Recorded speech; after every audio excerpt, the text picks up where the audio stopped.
안녕하세요. 단테라입니다. 이번 시간에는 여성분들이 연애를 할 때 꼭 피해야 되는 남자 유형에 대한 이야기를 해보려고 합니다. 조금 전문적으로 이야기를 해보자면 우리가 피해야 할 연애 대상을 세분화할 수 있습니다.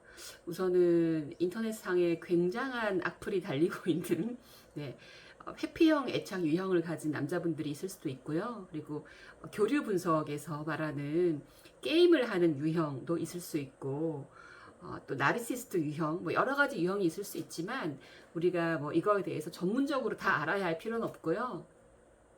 저는 이 모든 어떤 유형의 사람을 통칭해서 말하자면 관계의 초반에 쎄한 느낌이 2번 이상 들면 도망치라고, 네, 그 관계를 과감하게 접으시라는 말씀을 드리고 싶습니다. 여기서 쎄한 느낌이라는 것은 직관적인 메시지죠. 아직까지 뭔가 이 사람과 만난 지 얼마 안 됐기 때문에 이성적으로 콕 찍어서 뭔가가 이상하다, 불편하다, 문제가 있다 라고 표현하지는 못하겠지만, 뭔가 일반적이지 않고 뭔가 건강하거나 바람직하지 않고 뭔가가 잘못 돌아가고 있다는 것을 우리의 직관, 직감, 무의식은 알아차리는 거죠. 저도 4월 달부터 조금 좀 썸을 타면서 좀 이성을 만나보는 경험을 아주 오랜만에 가졌는데요. 안타깝게도 제가 썸을 탔던 세 분 다 아주 건강한 유형의 분은 아니었습니다. 우리 모두 누구나 약간씩의 애정 결핍이 있고, 누구나 과한 부분과 모자란 어떤 인격의 어떤 부분을 가지고 있지만, 그러나 일반적인 연인 관계를 가질 수 없는 어떤 성격이라든지 상황에 놓여 있는 분들은 분명히 계시죠. 저는 안타깝게도 3명 다 좀 그런 경우였고요. 3번 다 초반에 분명한 느낌이 있었어요. 이거 이상하다. 이거 문제가 있다. 네. 그런데 제가 너무 오랜만에 또 연애 사건에 휘말리다 보니까 예전에 알고 있던 것들을 조금 잊어버리기도 하고,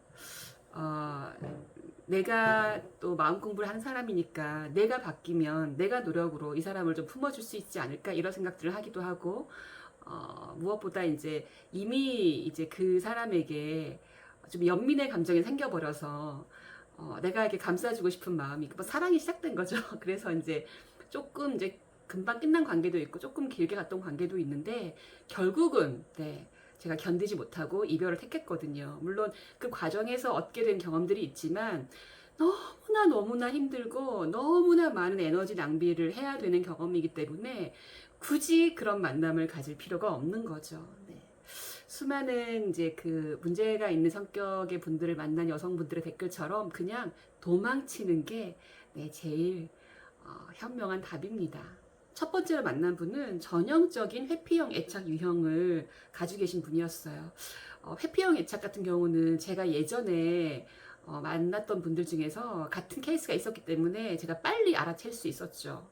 그런데 그분이 굉장히 좀 치명적인 매력을 가지고 있는 부분이 있었고, 제가 그 부분에 대한 좀 기대감이 있어가지고 전면적인 연인 관계가 아니어도 좀 부분적으로 만날 수 있지 않을까 하는 좀 미련을 떨치지 못해서 조금 더 얘기를 해봤는데, 결국은 어떤 제대로 의사소통이 이렇게 되는 그런 관계를 가질 수 없었고, 두 번째로 만났던 분은 너무너무 바쁜 분이었어요. 너무너무 바쁜 분이고, 그리고 바쁘면 또 다른 방식으로 사랑을 표현하면 되는데 그게 안 되는 분이었어요. 중증은 아니지만 아주 좀 경미한 나르시시스트 성향을 가진 분이어가지고 공감을 잘 하지 못하고, 그리고 어떤 문제에 대해서 제 탓을 하고, 분명히 본인이 저한테 어떤 했던 것에 대해서 안 했다고 나중에 말을 하고, 그러는 분이었어요. 이분을 처음 만났을 때 제가 아픈 몸으로, 몸살기가 있는 상태로 서울로 일을 하러 간다고 말을 했을 때 그분이 아무런 피드백을 2번이나 주지 않았던 적이 있었거든요. 그래서 좀 이상하다고 생각했어요. 보통은 이제 관심이 있어서 카톡을 주고받는 사람이 아프다고 말을 하면 괜찮냐라든지 뭐 무리한 일정을 가는 게 아니냐라든지 걱정해주는 말을 하기 마련인데 그분은 걱정을 안 하시고 아무런 멘트가 없었거든요. 그래서 그때 처음으로 좀 이상하다고 느꼈는데 그냥 제가 그 신호를 가볍게 무시했고 그래서 조금 이제 만남이 길게 이어졌는데 제가 몇 번이나 그분의 어떤 그 배려 없음과 이기적인 모습 때문에 만나고 헤어지를 반복하다가 결국은 헤어지는 선택을 할 수밖에 없었거든요. 그래서 저는 이제 그분과의 관계에서 인지되는 그 사람의 행동으로 인한 어떤 빨간불을 제가 무시하고 그 사람의 말을 믿고 네, 그 사람은 굉장히 정의롭고 선량한 사람이고 좋은 사람이라는 것을 거의 마지막까지 믿어 의심치 않았던 것 같아요. 네, 그래서 좀 에너지 낭비를 좀 그렇게 했었고 그리고 3번째로 만났던 분은 우리가 서로 다르게 적게는 20년 많게는 40년 이상을 살다가 만나면 갈등이 없을 수는 없어요. 그럴 때 그 갈등을 어떻게 대화로 잘 풀어가느냐가 굉장히 중요한 부분인데 갈등을 대화로 해결할 수 없는 성격을 가진 분이었어요. 교리 분석이라는 이제 어떤 심리학의 어떤 부분에서는 이제 게임이라는 단어를 쓰는데 상대방에게 끊임없이 게임을 거는 유형의 사람들이 있거든요. 그분이 좀 그런 케이스였어요. 그러니까는 어떤 부분에서 화가 나면 귀가 완전히 닫혀서 상대방의 말을 전혀 듣지 못합니다. 그리고 상대방을 굉장히 논리적으로 공격하면서 코너로 몰아요. 굉장히 잔인한 방식으로. 그러나 상대방이 어떤 말을 하건 절대로 그 사람의 이 귀에 대화가 들어가지 않는 거죠. 그러니 뭐 이견 차이를 좁힌다거나 서로 공감하면서 한 발씩 양보한다거나 뭐 이런 식의 타협의 여지가 전혀 없는 거죠. 근데 또 그러고 나면 내가 또 성질을 부렸고 내가 성과를 부렸고 미안하고 또 사과를 하기도 하고 재밌는 건 제가 그분과 오프라인으로 처음 만났을 때 벌써 이 모습을 제가 보고 굉장히 깜짝 놀랐거든요. 근데 그분 또한 너무나 또 어떤 치명적인 매력적인 부분이 있다 보니까 제가 그 관계를 포기하지 못하고 또 만나봤는데 역시나 같은 문제가 있어서 끝내는 이제 헤어지게 되는 경험을 했죠. 공통점이 있어요. 이 3분 다 네, 성장기에 어린 시절에 주 양육자와의 관계에서 일종의 애정결핍이라든지 어떤 조금의 상처가 있는 분들이었어요. 그런데 저 역시도 어린 시절에 동생들의 탄생으로 인해서 어떤 애정결핍의 부분이 있지만 우리 사실 누구나 그런 부분들이 있거든요. 그것은 좀 영적으로 보자면 어떤 훌륭한 부모 밑에서 태어났다 하더라도 이제 그럴 수밖에 없는 부분들이 있는데 그것을 성인이 된 지금 내가 잘 바라보고 관계에 문제가 없을 만큼 내가 승화를 시켰는지 그렇지 않고 그 문제를 여전히 가지고 있어서 몸은 어른이지만 마음은 어린아이인 채로 남아있는지 차이는 굉장히 큰데 제가 보기에는 그 3분 다 자신의 문제를 거의 전혀 해결하지 못하고 있는 그래서 그냥 안정형 애착 유형을 가지고 있고 어떤 방어 기제 또한 큰 문제 없는 그냥 건강한 여성과의 관계를 안정적으로 길게 이어갈 수 없는 그런 심리적인 상황에 놓여 있는 분들이었어요.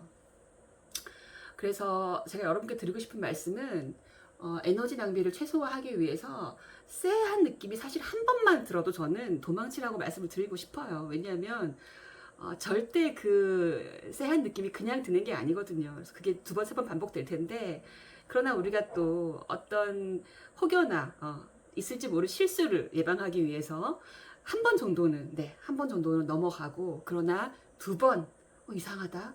이 사람 뭔가 좀 많이 다른데 쎄함이 2번 이상 감지된다면 과감히 그 관계를 접으시라고 말씀드리고 싶습니다. 그리고 제가 그 3번의 썸을 타면서 또 크게 깨달은 게 하나 있다면요. 그 사람의 말이 아니라 행동을 보라는 거죠. 행동을. 저는 기본적으로 좀 사람을 굉장히 좋아하고 사람을 잘 믿고 인간에 대한 무한한 희망과 좀 연민을 가지고 있는 유형의 사람이에요. 뭐 좋게 말하면 좀 순수하고 좀 약간 말랑말랑하고 좀 긍정적이고 네, 그런 유형의 사람이라고도 볼 수 있죠. 근데 이런 분들이 좀 빠지기 쉬운 함정이 상대의 말을 너무 쉽게 믿어버릴 수 있다는 거죠. 네, 그래서 저는 앞으로 누군가를 만난다면 그 사람이 자신에 대한 이런저런 얘기를 하면 결코 그것에 대해서 이 사람에게 이런 면이 있구나 하고 그 사람에 대해서 제가 알았다고 내가 판단했다고 생각하지 않을 거예요. 그냥 커피 마시면서 뭐 밥 먹으면서 오간 말은 말일 뿐이에요. 절대 그 사람에 대한 정보가 되어줄 수 없습니다. 한 번, 두 번, 세 번, 네 번, 다섯, 여섯 번 만나면서 그 사람의 행동, 그 사람이 다른 사람들에게 하는 행동, 그 사람이 자신의 삶 속에서 보이는 행동, 그리고 결정적으로 그 사람이 나한테 하는 행동을 보고 저는 앞으로는 그 사람을 판단할 생각이에요. 절대 말로 그 사람을 판단하면 안 되겠다. 제가 또 크게 배운 것 중에 하나입니다. 그리고 이제 나르시시스트의 경우에 러브바밍이라고 해서 관계 초반에 굉장하게 애정 공세를 퍼부어서 많이 외로웠거나 연애를 너무 바랬던 분들은 이제 그 공세에 넘어가서 사랑에 빠지는 경우가 있어서 초반에 너무 과하다 싶을 정도로 이제 애정을 퍼붓는 사람도 조심해야 되지만 또 반대로 여러분 관계 초반에 응당해야 할 노력을 하지 않는 유형의 사람들도 있다는 걸 제가 알았어요. 그런 사람도 여러분 조심해야 됩니다. 네. 그 사람이 이런저런 뭐 그럴싸한 이유를 갖다 붙이겠지만요. 거기에 속으시면 안 됩니다. 네. 평생 그냥 여러분에게 사랑을 주지 않고 여러분을 외롭게 만들 사람이거든요. 그러니까 그런 남자들도 반드시 거르시길 바랍니다. 이렇게 쎄함을 2번 이상 느끼게 하는 남성, 그리고 연애 초반에 너무 과하게 에너지를 쏟아붓는 혹은 전혀 쏟아붓지 않는 그런 사람도 피하시고, 또 중요한 거 그 사람의 말이 아닌 행동을 관찰하라는 거. 제가 권장드리기는요 2달 정도는 60일 정도는 그분을 관찰하는 시간을 가지라고 말씀드리고 싶어요. 왜냐하면 이게 또 섣불리 연인 관계로 진입해버리면 그 사람을 짠하게 생각하는 마음 때문에 문제가 있다는 걸 알아도 관계를 끝내기 쉽지 않거든요. 그러니 2달 정도는 좀 연인 관계에 진입하지 마시고 그 사람의 행동을 관찰하라는 얘기를 저는 좀 드리고 싶습니다.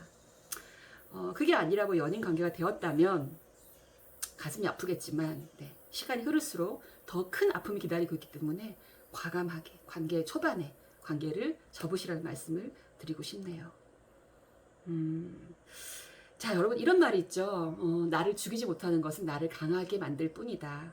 연애가 그런 것 같습니다. 제가 4월 달부터 이제 7월 달까지 넉 달 동안 저의 생애 에너지를 굉장히 많이 쏟아부어서 이제 그 연애를 해봤는데 결과적으로는 다 실패한 경험이었습니다. 다 건강한 분들이 아니었고 또 좀 이렇게 바람직한 연인 관계를 만들 수 있는 상황에 놓인 분들이 아니었기 때문에 다 실패했지만 저는 그동안에 몇 편의 글을 쓸 수 있었고 저 자신을 돌아볼 수 있었고 그리고 인간에 대한 이해를 할 수 있었고 무엇보다 제 마음 공부에 큰 과제를 또 하나 얻게 되었기 때문에 저는 시간 낭비였다 생각은 하지 않습니다. 그러나 이제는 이제 이런 또 지식들이 쌓였으니까 이 다음번에 누구를 만날 때는 조금 더 내가 원하지 않는 사람을 빨리 걸러낼 수 있는 필터가 조금 더 촘촘해졌다고도 말할 수 있겠죠. 네.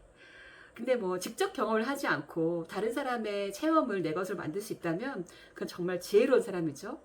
여러분은 저의 경험담을 양분 삼아 에너지 낭비를 줄이시고 행복한 연애를 하시기를 바랍니다.